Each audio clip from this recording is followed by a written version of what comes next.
एक मामले में उनकी तारीफ करता हूँ मैं, ट्यूशन कोचिंग कराने वालों को, कि वो ईमानदार बहुत है। किसी बच्चे को अगर खड़े होने में दिक्कत हो रही है तो आप उसको व्हील चेयर नहीं पकड़ा सकते हो, उसको गिरने दो।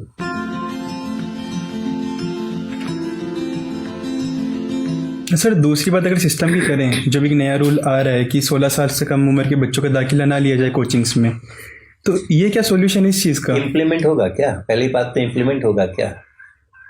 कोचिंग कराने के लिए अगर पेरेंट्स बेताब है और कोचिंग देने के लिए अगर बिजनेस पर्सन्स बेताब हैं, तो क्या आप रूल बना करके रोक सकते हो? तो लोग तो सिर्फ प्राइवेट में करना पड़ेगा ना फिर। हाँ, तो ये जो है ना, ठीक है, आपके जो बड़े बड़े जायंट्स फिट जेई और वो सब हैं, उन सब के ऊपर आप नकेल कर सकते हो, लेकिन गली गली में जो खुल रखे हैं उन पे क्या नकेल कर सकते? मैं पटना में जाता हूँ, पटना में मैं रहता हूँ, एक संतोष कुमार हमारे मित्र हैं, उनके घर पे रहता हूँ, प्रोफेसर है वहाँ पे। तो सड़क के एक पार उनका घर है, उसके दूसरे पार जो घर है उसका जो बाउंड्री वॉल है उसके ऊपर एडवर्टीजमेंट है, coaching classes, nursery to class 5, इतने बजे से इतने बजे तक, सीबीएसई पैटर्न पर आधारित।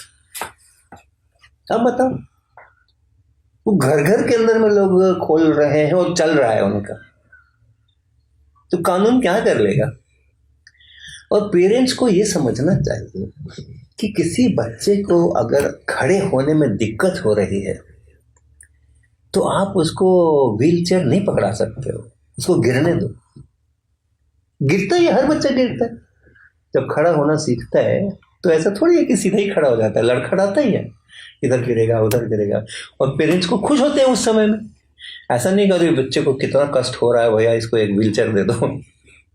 आज वही हो रहा है ना, मेरा बच्चा होमवर्क नहीं कर पा रहा है स्कूल का, एक ट्यूटर लगाओ। मेरा बच्चा जो है सो बाकियों से 10 नंबर कम पा के रखा हुआ है, उसको ट्यूशन में डाल दो। आप उसको व्हीलचेयर पकड़ा रहे हो जब उसके पैर मजबूत होने का समय है, उस समय में हमेशा के लिए वो बच्चा कमजोर होता है, और इसीलिए बाद में इतना साइकोलॉजिकली फ्रेजाइल हो जाता है वो, कि किसी तरह के एडवर्स सिचुएशन को फेस नहीं कर पाता है। तो ये समस्याएं हैं, ये जो ट्यूशन कोचिंग का सारा मामला है। एक मामले में उनकी तारीफ करता हूं मैं, ट्यूशन कोचिंग कराने वालों को, तो वो ईमानदार बहुत है।